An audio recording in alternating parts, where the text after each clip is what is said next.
Bonsoir et bienvenue à tous, ravi de vous retrouver pour cette nouvelle édition. Dans l'actualité de ce vendredi 14 mars, 2 violents coups de poing et de pied entre jeunes filles. Ces scènes filmées sont de plus en plus fréquentes et publiées sur les réseaux sociaux où elles sont repartagées des milliers de fois. Retour sur ce phénomène dans un instant. Aborder le harcèlement scolaire par le rire et la participation, c'est tout le challenge de Tao et Tiaporo. Le duo de marionnettistes tourne dans une 60aine d'écoles de Tahiti pour sensibiliser les plus jeunes. Une dizaine de décès, une centaine d'hospitalisations. L'épidémie de grippe fait des victimes, surtout auprès des personnes fragiles. Les autorités sanitaires recommandent les gestes barrières et la vaccination. Le point dans cette édition. Notre rubrique dédiée aux îles nous embarquera ce soir pour Taha. Nous nous intéresserons au Rao Tahiti, qui est au cœur des sujets de discussion d'un rassemblement évangéliste. Pour en parler, nous serons en direct depuis l'île Vanille avec Joël Hahe, maire de Pauturu Taha et expert en médecine traditionnelle. Des dizaines d'appareils électroniques offerts aux élèves de Makemo. Le milliardaire Adam Albert sillonne nos eaux avec son yacht pour mener des actions de solidarité dans les îles éloignées. Ces images tournent de plus en plus sur les réseaux sociaux, celles d'adolescents, en particulier des jeunes filles qui se bagarrent, le plus souvent en centre-ville. Des scènes d'une rare violence qui sont repartagées par les jeunes et font des milliers de vues sur la toile. Ce phénomène prend de l'ampleur. Le point avec Mélissa Chang et Hubert Liao. Ces images d'une violence inouïe accumulent des milliers de likes sur les réseaux sociaux. On y voit des jeunes filles régler leur compte par des coups de poing et des coups de pied. Une étudiante a été témoin de la scène aux abords de son lycée. Un désir d'approbation du peuple de Gauguin. Et donc elle est venue montrer qu'elle est bien présente et elle n'hésite pas à montrer sa force. C'est une collégienne. Oui, c'est une collégienne. J'ai entendu qu'elle vient de Tipperary. Donc du coup, elle s'est permise de venir agresser une élève du lycée Paul Gauguin. Au lieu d'intervenir, les spectateurs sortent leur téléphone pour filmer les bagarres. L'une des vidéos a comptabilisé plus de 700 000 vues sur l'application TikTok. Peu trop d'ampleur sur les réseaux, ça c'est parti en France, c'est parti vraiment partout alors que c'était une embrouille de base qui devait être réglée en privé, c'était pour un garçon, un truc vraiment bidon quoi. Et du coup c'est vraiment parti de loin, ça a tourné partout et je trouve ça un peu immature. Quand je dis c'est drôle, tu trouves ça débile, c'est inutile. Vaut mieux régler ça par la communication que la violence. 9,7% des infractions commises en 2024 concernaient des mineurs. Du côté de la délégation pour la prévention de la délinquance de la jeunesse, on s'interroge sur les responsabilités parentales. La prévention doit naître d'abord au sein de chaque foyer. Et j'invite donc tous les parents, toutes celles et ceux qui accompagnent la jeunesse au quotidien, à faire en sorte de leur transmettre toutes les valeurs qui font le socle de notre société, la base du mieux vivre ensemble. Parce que je le rappelle, la prévention, la délinquance, c'est l'affaire de tous. Tous les mecs de ses copines, voilà. Autre problème, les DJ utilisent et remixent les affrontements pour en faire des tubes, une banalisation de l'inacceptable. C'est une institution dans les écoles de Tahiti. 19 ans que le spectacle de marionnettes Tao et Tiaporo délivre chaque année des messages citoyens aux plus jeunes. Pour cette édition, le duo aborde le délicat problème du harcèlement scolaire, un sujet qui résonne chez les élèves. Lucille Guichet, Patrick Tingsing. Aborder une question grave par le biais du rire et de la participation, c'est tout le challenge de Tao et Tiaporo. Cette année, le duo de marionnettes aborde le problème du harcèlement scolaire. Et entre 6 et 12 ans, les élèves ont bien saisi l'enjeu. C'est des personnes qui sont pas gentilles, qui disent des choses pas gentilles. En lui demandant de l'argent, en le tapant. Et ça arrive des fois le harcèlement à l'école ? Oui. Qu'est-ce qui se passe par exemple ? On insulte les autres et il y en a qui leur forcent de faire d'autres choses. Quand il y a du harcèlement, il faut aller voir un adulte, il faut en parler. Dans le spectacle, tout est évoqué. Les insultes, le racket, le harcèlement et même le droit à l'image à l'heure des réseaux sociaux. Oh ouais, il est fort, hein. Et il fait la boxe avec son grand frère. Il y a de plus en plus de copains qui ont des problèmes à l'école. Avant, c'était au collège que ça commençait. Mais maintenant, ça commence même à l'école primaire. Et nous, on n'a pas envie. Nous, on voudrait que tous les copains ils s'entendent bien. 19 ans que le duo de marionnettes sillonne les écoles de Tahiti et véhicule des messages citoyens avec toujours le tri des déchets en trame de fond. Il existe des situations de harcèlement ou des situations qui nécessitent un éclairage et faire la différence entre une situation de harcèlement ou une situation de conflit différent. Or, aujourd'hui, oui, force est de constater qu'il y a quand même des situations de harcèlement dans les écoles, même chez les plus petits. Grâce aux sponsors, Tao et Tiaporo propose tous les ans des spectacles entièrement gratuits aux 64 écoles de Tahiti. 11 décès liés à la grippe depuis le début de l'épidémie, plus d'une centaine d'hospitalisations. La plupart de ces patients étaient des personnes fragiles, des seniors, des malades atteints d'une pathologie chronique ou d'obésité. La plupart n'étaient pas vaccinés. Pourtant, pour eux, la vaccination est gratuite mais souvent oubliée. Reportage Nicolas Suire, Mirko Manfo. Ce patient est en réanimation depuis une semaine pour détresse respiratoire. C'est le 29e cas dans le service à cause de la grippe. Au total, il y a eu 127 hospitalisations depuis le début de l'épidémie. Il n'en reste que 2 aujourd'hui. Malheureusement, la majorité des malades hospitalisés ne sont pas vaccinés contre la grippe. C'est pour ça qu'ils font des formes sévères. Et on a déploré 3 décès il y a 2-3 semaines de personnes qui n'étaient pas forcément très âgées, mais qui avaient des maladies à côté. On arrive à la fin d'un pic, mais les autorités redoutent une autre vague. Les médecins sont appelés à informer à nouveau leurs patients. Nos patients sont informés en tout cas, je trouve.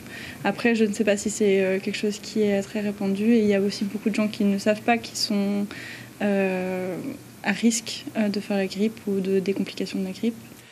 La population à risque, c'est les plus de 60 ans, les femmes enceintes, les personnes en longue maladie et les obèses. Pour tout cela, la vaccination est gratuite. Il ne faut pas obligatoirement une ordonnance, donc un justificatif, que ce soit une carte d'identité pour prouver l'âge ou un carnet rouge qui atteste en fait d'une maladie chronique, un certificat de grossesse ou une situation où on est en surpoids, sont en fait tous des paramètres qui permettent en fait d'accéder à la vaccination.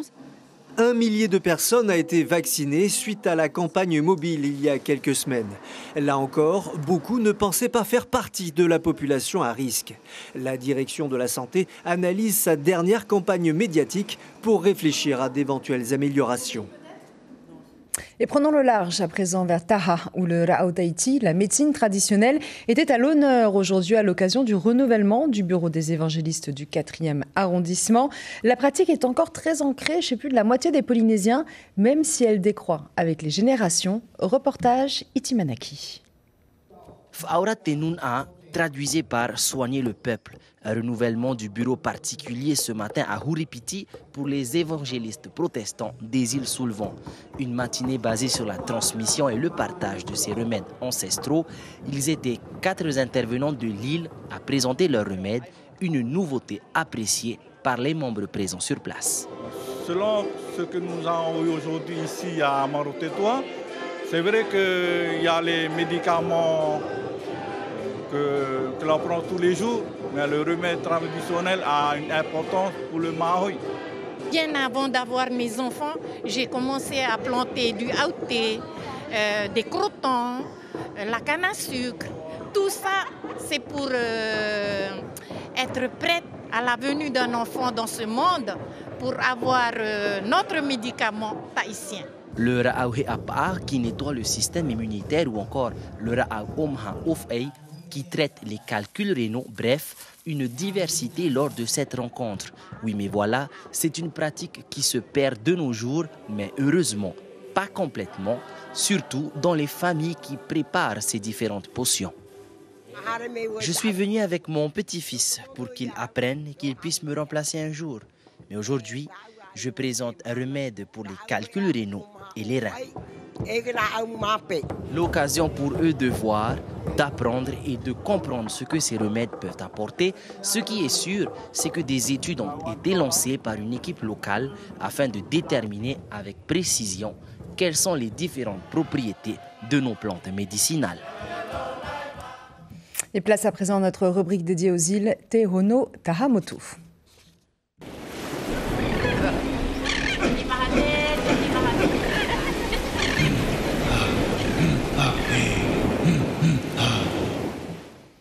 Et ce soir, nous sommes en direct depuis l'île Vani avec Joël Ahé, maire de Poturu à Taha et président de l'association Tehoturau no Taha. Yaorana, Joël Ahé. Yorana. Merci beaucoup d'être avec nous ce soir. Alors, quel angle vous avez abordé aujourd'hui autour du Ra'au Tahiti?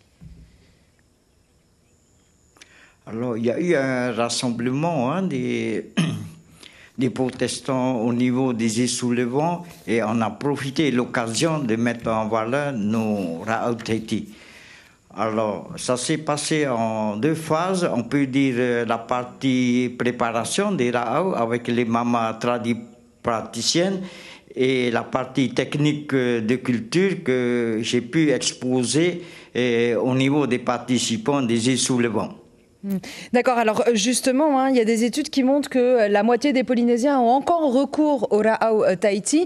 Néanmoins, eh bien, cette pratique a tendance à diminuer avec les plus jeunes générations. Est-ce que c'est dû à un manque peut-être de connaissances, de transmission de ces connaissances-là, ou aussi parfois un manque de culture des plantes médicinales ?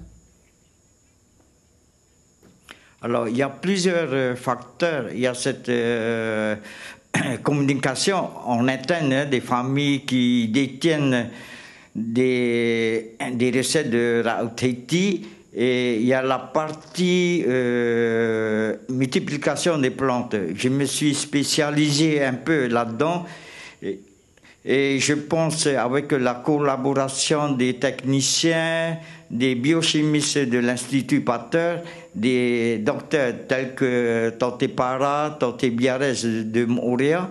Et moi, je pense qu'on peut faire évoluer la situation de cette culture sur les plantes médicinales. Alors justement, il y a des études qui ont été lancées au niveau local pour déterminer avec précision quelles sont les différentes propriétés de nos plantes. Qu'est-ce qu'on peut découvrir ou peut-être redécouvrir ? Moi, je pense que ce qui est important, c'est cette histoire de trouver des molécules au niveau de nos plantes médicinales. Et l'appui scientifique des deux biochimistes de l'Institut Maladé, ça va nous aider de bien prouver l'efficacité de nos Ra'au Tahiti. Alors, il y a un peu deux visions dans la médecine. Il y a la vision évidemment occidentale, plus académique, la vision plus traditionnelle, celle dont on parle ce soir. C'est deux mondes qui s'opposent de manière générale, mais là, en Polynésie, c'est deux mondes qui se rapprochent de plus en plus parce qu'on a compris que c'était important de connaître la culture, l'environnement du patient pour qu'il accède, ou en tout cas qu'il adhère mieux aux soins et qu'il ait une plus grande confiance pour le personnel soignant. Et je pense, je tiens à remercier personnellement Tante Para, Tante Biarès qui ont fait évoluer cette situation. Et c'est vrai, il y a quelques années, on a vécu cette opposition entre les deux médecines, la traditionnelle et l'occidentale. Et je pense maintenant, ça a beaucoup évolué et je tiens à remercier aussi les anciens gouvernements qui ont fait évoluer cette situation. Parce qu'on a pu maintenant travailler ensemble avec les botanistes, avec les biochimistes de l'Institut Malardé. Et moi, je pense que ça va faire évoluer la situation au niveau des deux médecines. Merci beaucoup, Joël Ahé, d'avoir été avec nous ce soir. Et c'est ainsi que l'on referme cette page dédiée à nos îles.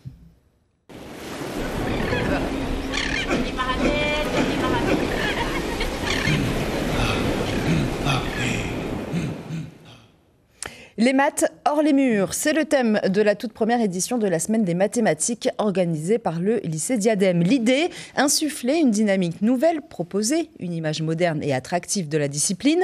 En clair, réconcilier les lycéens avec les maths. Pendant une semaine, l'établissement s'est donc transformé en terrain de jeu. Les précisions de Jessica Alexandre, professeure de mathématiques, au micro de Patrick Tingsing.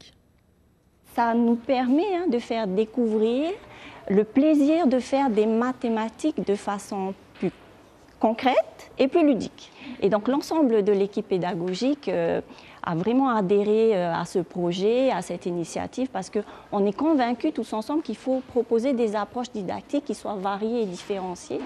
Et donc, en collaboration avec toute l'équipe, on a voulu et on a élaboré des activités qui sont stimulantes pour favoriser la curiosité des élèves et l'engagement des élèves. C'est aussi une première pour le lycée hôtelier. Une foire au vin, mais des vins sans alcool. Conférences, expériences gastronomiques. L'événement est l'occasion pour les jeunes de découvrir les richesses viticoles du Fénois et du monde, mais aussi et surtout de se familiariser à ce produit pour mieux savoir le commercialiser. Les précisions de Renaud Aubry, enseignant spécialisé en œnologie, au micro de Dylan Fels. De plus en plus de gens consomment du sans-alcool et donc la difficulté c'est d'être capable de répondre, parce que la plupart des gens quand on leur dit vin sans alcool ça a l'air d'être un gros mot alors qu'en réalité c'en est pas un. Et donc il faut comprendre comment ça fonctionne, savoir comment c'est fabriqué, savoir les particularités pour pouvoir le commercialiser. Nous, notre but, c'est que les étudiants soient capables de commercialiser un produit et on ne peut pas le commercialiser si on ne sait pas ce que c'est. Donc là, ici, législation, fabrication, dégustation nous permet de mettre des mots sur un produit qui est mal connu et mal perçu. Faire des dons dans les îles éloignées de la Polynésie. C'est la mission que s'est donnée Adam Albert, un milliardaire propriétaire d'un yacht de luxe, le Sea Walk. Avec l'aide de l'association Yachet Global, il s'est rendu à Makemo l'année dernière pour offrir des appareils électroniques à l'école élémentaire de l'île. Reportage Rehay Nadjarian et Patrick Texing.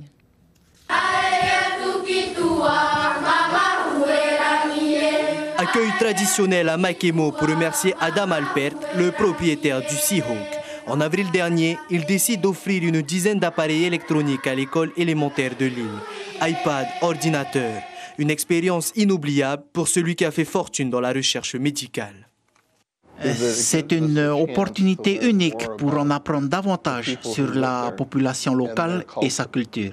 C'est une chose impossible à vivre en tant que touriste. Pour moi, être impliqué dans ce genre de projet est une expérience incroyable. Une expérience rendue possible grâce à l'association Yacht Aid Global. Créée en 2008, celle-ci incite les propriétaires de yachts à mener des actions de solidarité dans le monde entier. Le projet Tourou est le nom de la caisse dédiée aux Fénois. Ça peut être sous forme d'un don, d'un simple don, ou ça peut être sous la forme d'un don plus ce que l'on a pu acheter grâce à leur don, d'utiliser le yacht pour l'acheminer à destination dans les îles éloignées en général. Il y a une page pour les donations. Tout le monde peut accéder à ce site internet et contribuer à petite échelle ou à grande hauteur pour les locaux en Polynésie française. Chaque année, en Polynésie, une dizaine de yachts sont impliqués dans des actions de solidarité. Des gestes simples qui permettent de redorer leur image de plaisancier. C'est une véritable légende qui s'en est allée. Le monde de la culture est en deuil. Joseph Oura est décédé hier soir. Il était considéré comme l'un des plus grands costumiers du Heiva Tahiti. Le prix du meilleur costume porte d'ailleurs son nom. Après la veillée de ce vendredi, l'enterrement se tiendra demain à l'Uranie. C'est la fin de cette édition. L'information principale de ce vendredi 14 mars. De violentes bagarres entre jeunes filles dans la rue. Ces scènes filmées sont de plus en plus fréquentes et publiées sur les réseaux sociaux où elles sont repartagées des milliers de fois. Pour tenter d'endiguer ce phénomène qui prend de l'ampleur, la DPDJ appelle à plus de responsabilité de la part des parents et des tavanins.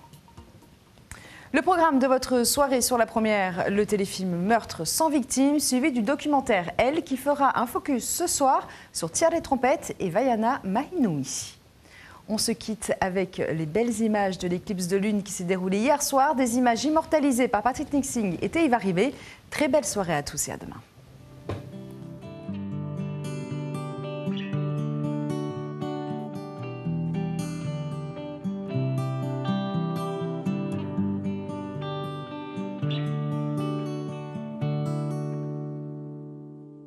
Para te maai te mou ae Wahotu te whenua I utae Wahotu te moana I tai e Wahotu te rai I ni ae Mana vai aura te tumonui e Te tupu mai te ora e Ia tarere maua Te hau te whenua e